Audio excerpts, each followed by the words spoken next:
Claire, thank you very much indeed. I'm going to try these glasses today. These glasses are hopefully going to help me read what's on the back. Maybe I'll lend them to Dave afterwards. And you can see they're slightly different glasses to what I normally use to read. Let's see how we get on. So, today we are thinking about the church.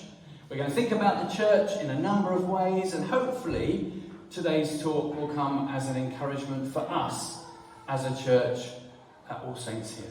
So I want to ask the question, what is the church? What is the church? Come on, fire back at me. What is the church? The people within it, us, the building, place of worship, the body of Christ. All of these are right answers, aren't they? All of these are definitely right answers. What about this? Have you done this before? Yeah, do you remember doing this as a child? Let's do it together, everyone. Come on. Here is the church. Here is the steeple. Open the door. And there's all the lovely people. There they are. I haven't done that for a long time. But we remember doing that, don't we? So the church is, we've said it, the church is the people. The church is the people. But what else do we know about the church? Maybe if we look at Scripture, it'll help us understand and get a foundation, if you like, a little bit more of what the church is and where the church came from. So we know that in the Old Testament, Moses was told by God to build a tabernacle. Build a tabernacle. Build a special tent where you can house the Ark of the Covenant. And wherever they were on the Exodus journey, wherever they made their camp, they built this tent and they lived around the tabernacle. It was their place of worship. The portable sanctuary as a place of worship. So we know that from Moses. We know that God spoke to David and said, it's not you. I want Solomon to build my church, to build the temple. When they found the promised land, he said, go and build a very special place of worship. Go and build this temple. And we know that it took 7 years to build. We know that it was 4 stories tall and 90 foot long. And we know that where the Ark of the Covenant ended up in this temple, it was cased in gold. The room was absolutely a beautiful room with gold walls. And then coming to the New Testament, we knew that Jesus went to the temple. He went to the synagogue to pray. We knew that actually he was dedicated in the temple as a baby. We knew that he was lost for 3 days as a young boy in the temple. They couldn't find him. Where was he? He was in his house, the house of the Lord. He said, where else would I be?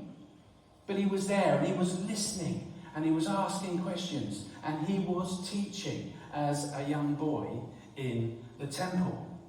And then we know that he would go there to pray. We know that he went there to open the scriptures.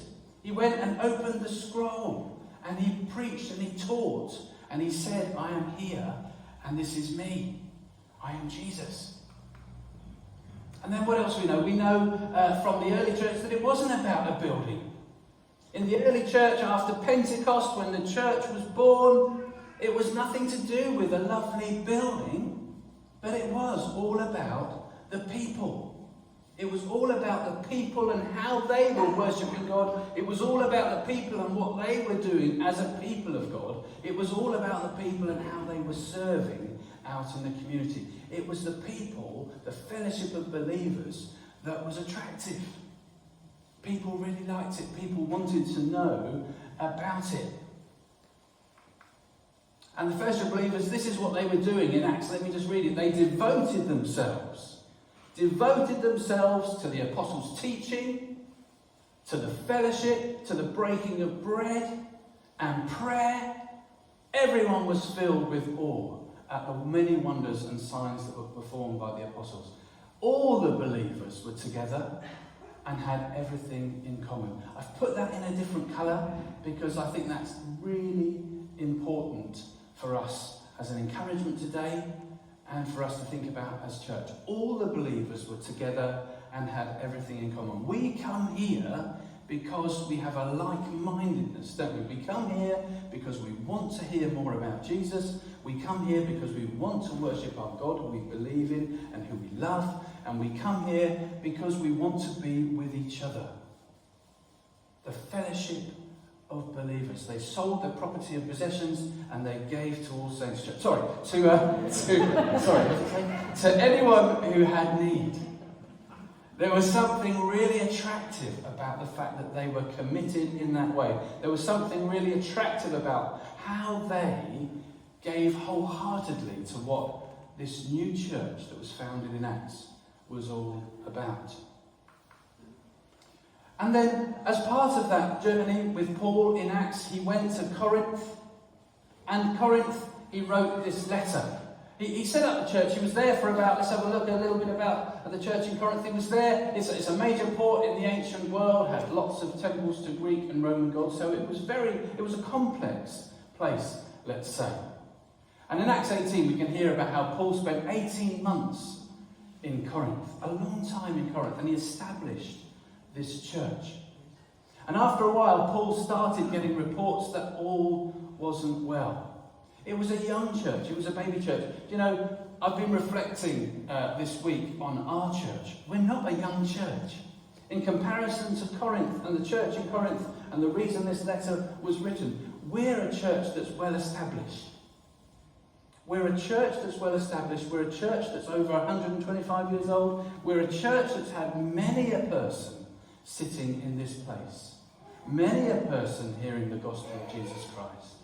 Many a person giving to the ministry and the mission of this place. Many a person going from here and living out their lives as faithful people. But that doesn't mean that we're a church that's still getting it right. We've got work to do. We can't take our foot off the pedal. We've got a lot to think about. If we were a church that were getting it absolutely bang on and you know, everything was perfect, then we would have a thriving children's ministry, wouldn't we? We would have loads of money in the pot. We would have masses of musicians at the front. So there is work to do. There is lots of work for us to do as a church. But in Corinth, this church was getting it very wrong. They were a baby church. So Paul had to write this letter to the church in Corinth. So let's just unpack a little bit of why Paul had to write this letter and what this letter was about. 4 sections about the main problems that Paul had heard about and wanted to write this letter because of it. So he writes this letter addressing those problems. And then a final greeting. Let's have a look. Chapters 1 to 4 of 1 Corinthians deals with the divisions in the church. Paul had heard that people were starting to be groupies around these different leaders within the church. Some were wanting to follow Paul. Others were wanting to follow Apollo. Others were wanting to follow Peter. And basically Paul was saying in these chapters, he's saying, hang on a minute, guys. No one of these people is really important. Actually, they're leaders who are here to serve. Like, I am here to serve you. I'm not more important than you. That's what we need to hear today. I'm just your vicar here to serve you. I'm a servant here to serve you. And it's the same for that early church. They were getting it all wrong and they were beginning to put these people on a pedestal. And Paul said, no. The person you put on the pedestal is Jesus. It's Jesus. You've got it all wrong. Don't put me on the pedestal. Don't put Apollo or Peter on the pedestal. They're just servants here to serve. Make it all about Jesus. And then chapter 5 to 7, Paul deals with sexual immorality. Remember, this is a complex place. They were worshipping Greek gods and Roman gods. And a number of the leaders were saying it was okay to carry on with some of the practices that they were used to doing. And again, Paul says to them, no. The Christian way is a new way. It's a different way. You have to have those things of the past and let go of them. You can't continue to do those things. They're of your old self. And remember, Paul says, put on the new self. The new self is this. So he says, I don't want any of that in the new church. It's got to stop. And then chapters 8 to 10, Paul teaches about food and meat dedicated to other gods. Well, he says, do you know what? Yes, people are going to dedicate these meats to other gods. But he said, be sensible. Don't eat these meats in front of other people if it's going to cause an issue. He says, there's nothing wrong with eating these meats, actually, but don't eat them in front of other people because it might cause an issue. So he says, do you know what? Just be sensible with your eating your meats. And then chapters 11 to 14, Paul teaches about the worship gathering itself. The worship time, the time together, what to do and the importance of each other. Okay, and it's in this passage that we've had this morning, that in 1 Corinthians 12 verses 12 to 31, that he speaks about the unity that is so vital.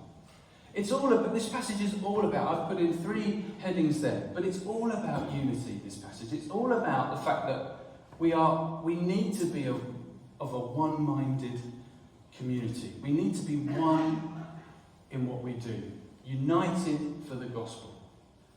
So we're just going to look at these 3 titles very quickly. Unity, diversity, and dependency from this passage from 1 Corinthians 12. So Paul teaches that we are to be united as one in the Spirit. And in verses 12, verse 13, it says this, for we were all baptized by one Spirit. We were all baptized by one Spirit, so as to form one body, whether Jews or Gentiles, slave or free, and we were all given the one Spirit to drink. All baptized by the one Spirit. Paul is referring to everybody's conversion experience. When we come to faith, it's the one Spirit that we invite into our lives, into our hearts. It's the one Spirit that then dishes out the gifts to us. It's the one Spirit. All are baptized in one Spirit and all drink of the one Spirit. One Spirit, part of the Trinity, God, Father, Son, and Holy Spirit. And this unity in the Spirit, this oneness, is for all who choose to follow him. And then this lovely passage in Ephesians 4, verses 1 to 6 says this, as a prisoner for the Lord, then, I urge you to live a life worthy of the calling you have received. Be completely humble and gentle. Be patient, bearing with one another in love. Make every effort to keep the unity of the Spirit through the bond of peace. Make every effort to keep the unity of the Spirit through the bond of peace. There is one body and one Spirit, just as you were called to one hope when you were called. One Lord, one faith, one baptism, one God and Father of all, who is over all and through all and in all. One God. So he was saying to the church in Corinth, none of these other gods are actually important. None of these other gods are real. None of these other gods are important. It's about the one God who created the world, who sent Jesus into the world to save the world. One God, one baptism, one Spirit. So for the sake of the gospel, we need to be one. And then Moody says this, I have never yet known the Spirit of God to work where the Lord's people were divided.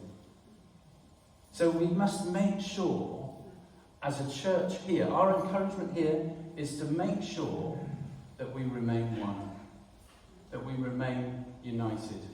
And if there's ever any divisions or fractions or people saying, I follow Dave, or I follow Janet, or I follow John, we must say no.